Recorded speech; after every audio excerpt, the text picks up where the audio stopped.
నందన్ గత కొన్నేళ్లుగా పేమెంట్ యాప్ను యూజ్ చేస్తున్నాడు. కేవైసీ టైంలో అప్లికేషన్లో అతని ఆధార్, పాన్ లాంటి పత్రాలు, సాఫ్ట్ కాపీల వివరాలను అడిగింది. అయితే 2 ఇయర్స్ తర్వాత నందన్ తన క్రెడిట్ స్కోర్ని అప్లికేషన్పై చెక్ చేసినప్పుడు ఒకసారిగా షాక్ అయ్యాడు. అతని క్రెడిట్ స్కోర్ 600 కంటే తక్కువగా ఉంది. ఇది చాలా పూర్ అని అర్థం. నందన్ ఒక్కసారిగా కన్ఫ్యూజ్ అయ్యాడు. అతను ఎప్పుడూ రుణం తీసుకోలేదు. అతను తన క్రెడిట్ కార్డ్ బిల్లుల్ని కూడా కరెక్ట్ టైంకే కట్టేస్తాడు. అయినా ఎందుకు అతని క్రెడిట్ స్కోర్ తక్కువగా ఉంది? అతను తన క్రెడిట్ హిస్టరీని చెక్ చేసినప్పుడు షాక్ అయ్యాడు.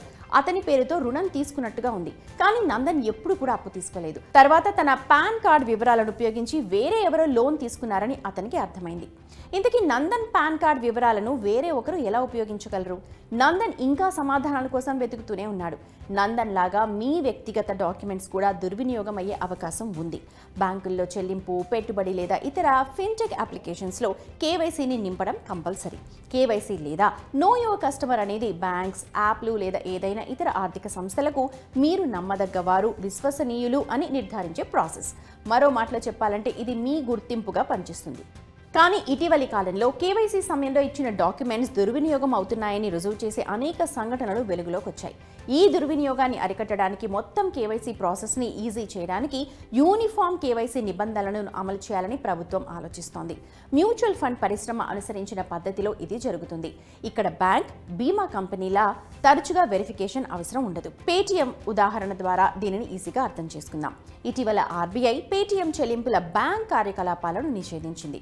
ఇందులో ఫాస్టాగ్, రీఛార్జ్ మొదలైనవి ఉన్నాయి. దీని వెనుక కారణాలలో ఒకటి, పేటీఎం బ్యాంక్ తన కస్టమర్ల కోసం కేవైసీ నిబంధనలను ఖచ్చితంగా పాటించకపోవడం. విచారణ చేస్తున్నప్పుడు ఆర్బీఐ కొన్ని వందల వేల ఖాతాలను ఒకే పాన్ నెంబర్తో లింక్ చేసిన కేసులను చూసింది. ఏదైనా అప్లికేషన్ మీ డాక్యుమెంట్స్ని ఈ విధంగా ఈజీగా దుర్వినియోగం చేయగలిగితే మరి ఆ డాక్యుమెంట్స్ని, కేవైసీని ఎలా భద్రపరచగలం అన్న క్వశ్చన్ వస్తుంది. SEBI registered investment advisory Jitendra Solanki ప్రకారం పత్రాల దుర్వినియోగాన్ని అడ్డుకోవడానికి వాటిని కేవైసీ ప్రయోజనాల కోసం అప్లోడ్ చేస్తున్నప్పుడు ఎప్పుడు సెల్ఫ్ అటెస్ట్ చేయాలి. డాక్యుమెంట్ హార్డ్ కాపీని తీసుకోండి. ఆ డాక్యుమెంట్ని సమర్పించిన తేదీ, ఉద్దేశాన్ని దానిపై రాయండి. అప్పుడు మాత్రమే డాక్యుమెంట్ని స్కాన్ చేసి అప్లోడ్ చేయండి. అదేవిధంగా మీరు అనుసరించాల్సిన మరికొన్ని మార్గాలు ఉన్నాయి. మీరు ఏ డాక్యుమెంట్పై ఏ ఇతర ప్రయోజనాల కోసం ఉపయోగించకూడదు అని కూడా రాయొచ్చు. మీ కేవైసీని పూర్తి చేసిన తర్వాత ఆధార్, మీ బయోమెట్రిక్ అన్న లాక్ చేసే ఆప్షన్స్ కూడా ఇస్తుంది. మీరు UIDAI వెబ్సైట్ ద్వారా అలా చేయొచ్చు. మీకు ఇచ్చిన అన్ని సెక్యూరిటీ ఫీచర్స్ని పూర్తిగా యూజ్ చేసుకోండి. మీరు యూజ్ చేస్తున్న ఫిన్టెక్ యాప్ వాస్తవంగా ఎంత విశ్వసనీయంగా ఉందో కూడా చెక్ చేయండి. కేవైసీ ప్రాసెస్ కంప్లీట్ అయిన తర్వాత కేవైసీ అప్డేట్ స్క్రీన్ షాట్ తీసుకోండి. ఫ్యూచర్లో ఏవైనా ప్రాబ్లమ్స్ వచ్చినప్పుడు దాన్ని మీరు ప్రూఫ్గా యూజ్ చేసుకోవచ్చు.